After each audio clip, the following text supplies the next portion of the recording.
RCR, la red que comunica y une al Perú. Bien, vamos a saludar también y le agradecemos como siempre la cordialidad con RCR, Red de Comunicación Regional, al doctor Ángel Delgado Silva, jurista, constitucionalista y analista en temas políticos. Mi estimado doctor Ángel Delgado, qué gusto saludarlo. Tenga usted buenos días, ¿cómo está? Muy buenos días, José, muy buenos días a todos los amigos, a Carlos. Aprovecho para saludarlos y agradecer esta oportunidad para comunicarnos con el país entero sobre los grandes temas que hoy día preocupan a toda la nación. Muchas gracias. Próximo a llegar a los 100 días de cuarentena, ¿cómo está analizando los temas de reactivación, la situación económica, social del país? Sí, yo soy de los que creo que en el mes de junio se va a producir un giro en el proceso político peruano y hemos pasado de los temas propiamente de salud a los temas de naturaleza socioeconómica. Esto no significa en absoluto que la materia sanitaria haya sido resuelta por el gobierno o siquiera esté avanzando en una perspectiva de ir mejorando la situación. Por el contrario, la situación ha empeorado gravemente. Estamos ya por llegar dentro de un día, 2 días, a tener 250.000 de contagiados por el COVID-19, lo cual les dice, por cierto, todos los pronósticos relativos a mesetas, a martillazos que han achatado la curva. Monserga, que el señor Vizcarra se encargó de pronunciar y que revela el contraste rotundo entre los hechos y el discurso triunfalista que esgrime. Pero tengo la impresión que a estas alturas del camino el gobierno ha abdicado, ha capitulado ante la enfermedad y hoy día la pandemia camina libremente. Ya ha dejado que los ciudadanos actúen ya por su cuenta. La cuarentena en los hechos ha sido roto, ha sido vulnerada por ciudadanos que desesperados por no tener alternativas para poder llevar un pan a su casa, corren el riesgo de contagiarse y se aglomeran en las calles para poder vender algunas mercaderías, ofrecer algunos servicios que, repito, les permita un ingreso mínimo para poder atender sus necesidades más apremiantes e incluso llevar el pan a sus hijos que si ese día no trabajan simplemente no pueden hacerlo y los corren y los ponen en peligro de muerte por inanición. Si esto es así, entonces la política, la coyuntura se está caracterizando por ese tránsito de los problemas sanitarios, los problemas médicos, hospitalarios, a los temas socioeconómicos. Porque esta pandemia, que repito, no ha logrado tener éxitos en el campo de la salud pública, sí ha producido efectos nefastos, destructivos, liquidadores en materia económica. Y esto hace añicos la tesis que esgrimió el gobierno y algunos medios de comunicación que decían que aquí había que preferir la salud ante todo y no importaba la economía, porque la economía era un asunto de los ricos, de los poderosos que pensaban en sus ganancias. Falso de toda falsedad. La economía para los sectores populares es la diferencia entre la vida y la muerte. Repito, el no tener un ingreso en la medida que no tienen ahorros, no tienen otras posibilidades, el carecer de un ingreso simplemente los impide su propia existencia material, su propia existencia de vida.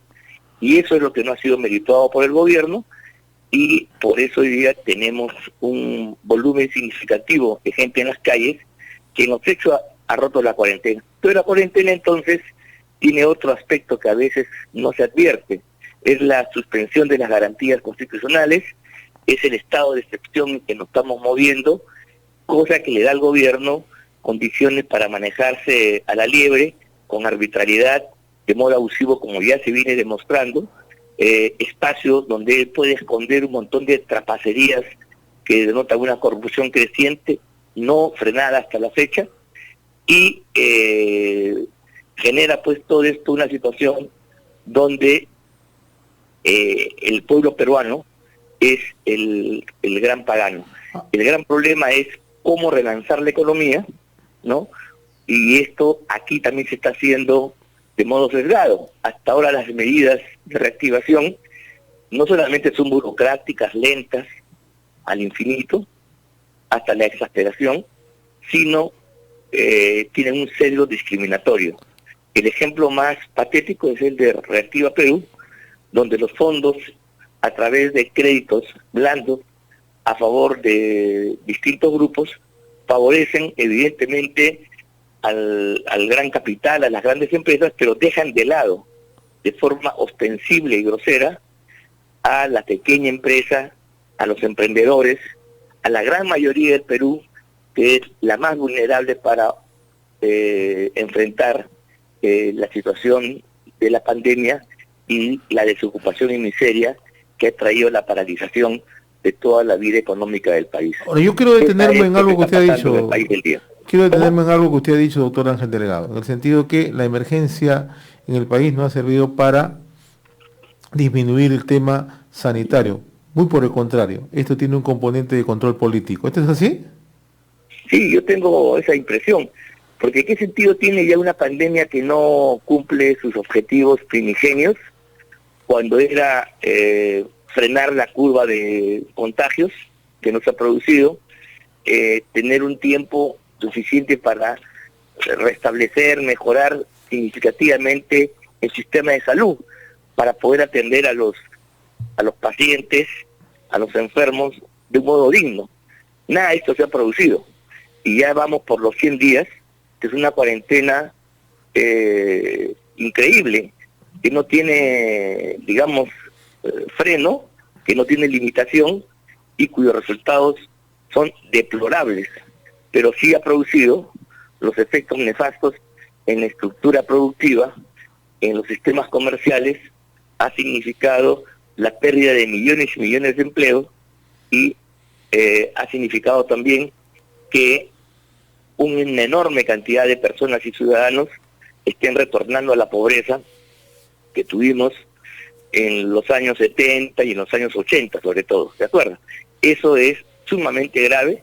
Todo lo que el Perú recuperó con mucho sacrificio en años anteriores, hoy ha sido echado por tierra en pocos meses, y esa es una responsabilidad de aquellos que no han sabido ni enfrentar la pandemia, ni prever lo que iba a suceder con la estructura productiva del país, con los empleos y con la necesidad de asegurar el bienestar elemental, mínimo, básico de millones de peruanos. Ahora, hablando de responsabilidades, usted sitúa en un plano al Ejecutivo. ¿Cómo está mirando el Congreso de la República? Recientemente, hace poco menos de 48 horas, el Poder Judicial ha admitido un recurso de amparo, ¿no?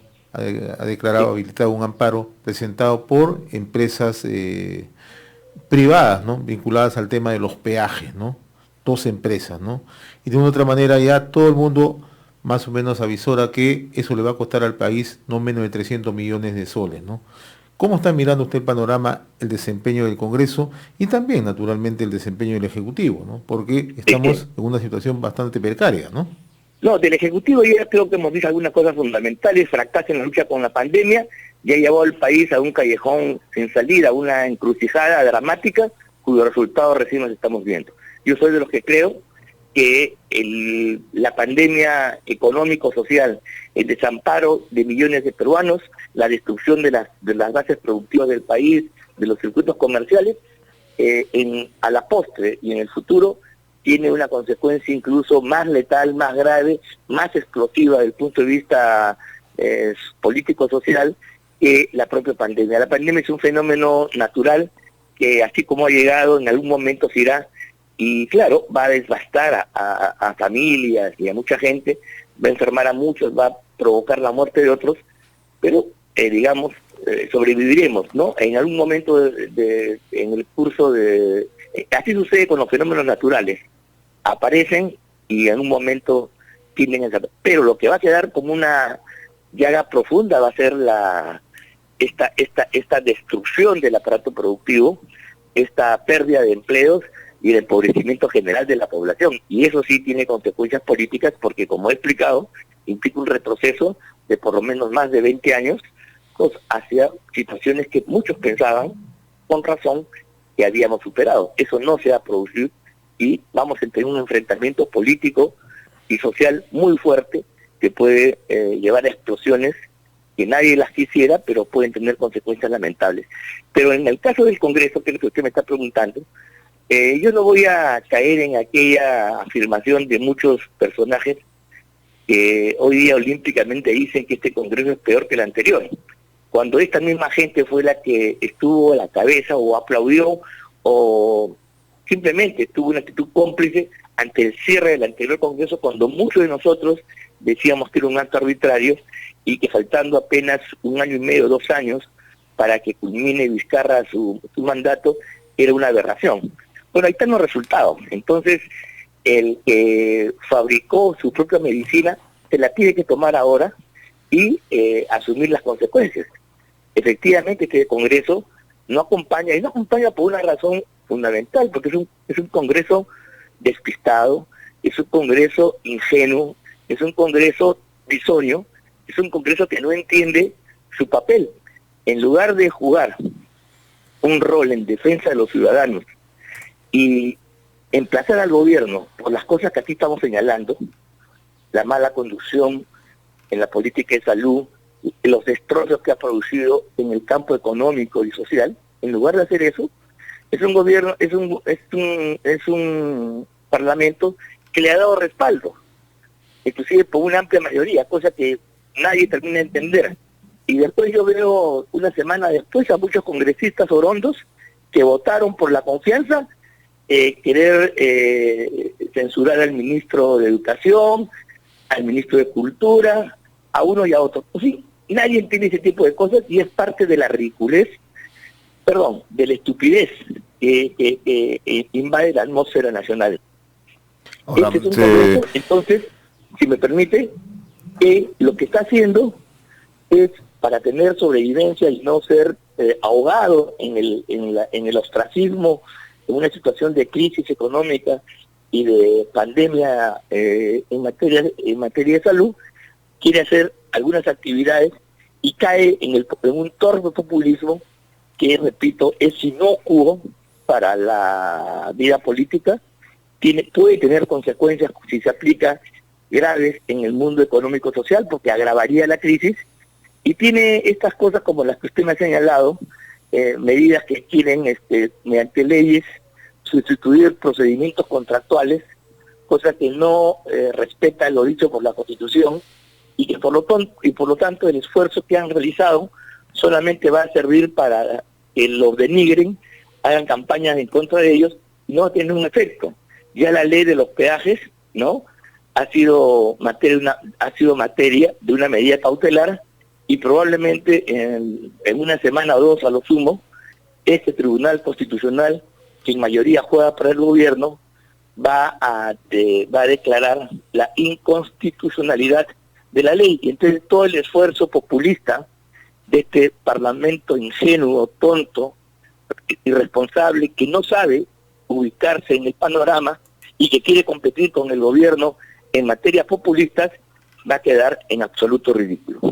Ahora, estamos viendo que la agenda política prácticamente ya se está superponiendo también al tema sanitario, a pesar que no hemos salido de la crisis sanitaria, y también tenemos el problema económico, pero ahí la presión y todo este proceso electoral que todavía no se ha revelado en su magnitud, ¿no?, con actores sociales que aún están todavía, diríamos, un poco en las sombras, pero de todas maneras vemos una agenda que trata de emerger y de la mano de algunos espacios mediáticos que tratan también de canalizar alguna parte de esa agenda, como por ejemplo volver otra vez al eje de manejo político a través de los casos Lava Jato, ¿no? Pero en el tema político en sí, hemos visto algunas encuestas que un poco todavía cautelosas señalan ya algunas tendencias.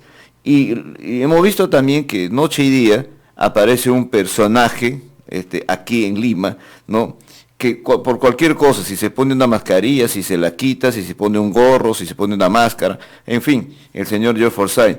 Y paradójicamente aparece en una encuesta publicada ayer, que más que todo también esas encuestas que son bastante tomadas con pinzas, ¿no? Por la forma como se están realizando, pero ahí están las cifras y nos dice que está primero en las tendencias, ¿no?, electorales, prácticamente ya 9 meses y días del calendario que establece el calendario electoral para elegir al nuevo presidente y al nuevo Congreso. ¿Cuál es tu apreciación, Ángel, sobre esto? No, sin duda alguna. Esta es una campaña deliberada, fría, consciente, que hace la gran prensa, que ahora vinculada al gobierno nacional a través de las erogaciones que se hacen para comprar publicidad estatal, y que es lo que le permite sobrevivir en medio de esta situación de caos, hacen para seguir manteniendo un escenario político favorable a ellos. Es decir, esta prensa ha tenido ya la capacidad, en un estado, en un momento en que la población se encuentra crispada, donde no hay espacio para la reflexión política seria, donde hay una campaña de miedo e intimidación, porque ve usted, la cuarentena, si bien fracasa como herramienta de salud, sí es útil para efectos de control político y social. Y eso entonces le da ciertas ventajas al gobierno. Pero en este contexto, la gran prensa, con sus encuestadoras mentirosas, empiezan a fabricar a los monigotes que le van a servir justamente para garantizar que la actual situación política de caos, de bancarrota, de desesperación pueda continuar. Y claro, están inventando esta figura de un alcalde en una zona de la Victoria, que repito, es la más infectada, la más problemática y donde puede producirse un estallido social más o menos con proximidad, pero que claro, como tiene algunas cualidades propias de la farándula o del mundo deportivo, entonces son levantadas como si fuera pues algún producto no solamente del mercado, sino producto farandulero, propiamente dicho, y rápidamente adquiere notoriedad. Este tipo de campañas revela que la crisis se va a profundizar, porque como usted comprenderá, personajes de esta naturaleza, para poder manejar una situación de la magnitud que vive el país, no solo con la enfermedad, sino el país en crisis que deja la pandemia y que deja las políticas absurdas que el gobierno ha puesto en marcha para combatirla, es un barril de pólvora pronto a estallar.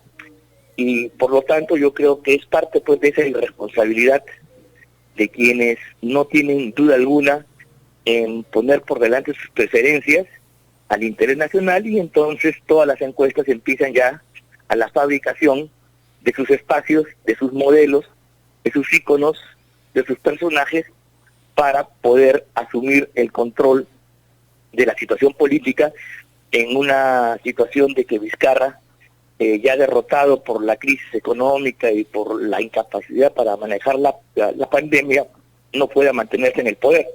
Yo creo que es una especie de carta 2, porque todavía, aunque cada vez con menos intensidad, el proyecto autoritario de Vizcarra ha querido mantenerse, y entonces este énfasis que él tuvo al comienzo de ponerse al frente, de convertirse en el showman del mediodía, siendo un émulo de Hugo Chávez cuando lo presidente, estas políticas de firmeza, de dureza, de severidad para decretar una cuarentena improvisada y sin haber tomado las medidas del caso, revelaba pues un propósito de hacer de ese momento una forma de acumular. Pero lo que pasa es que como la pandemia sigue creciendo y no la puede controlar, este mismo mecanismo le resulta contradictorio. Entonces los medios tienen que empezar a tener la posibilidad de llevarse a cabo las elecciones en los próximos meses,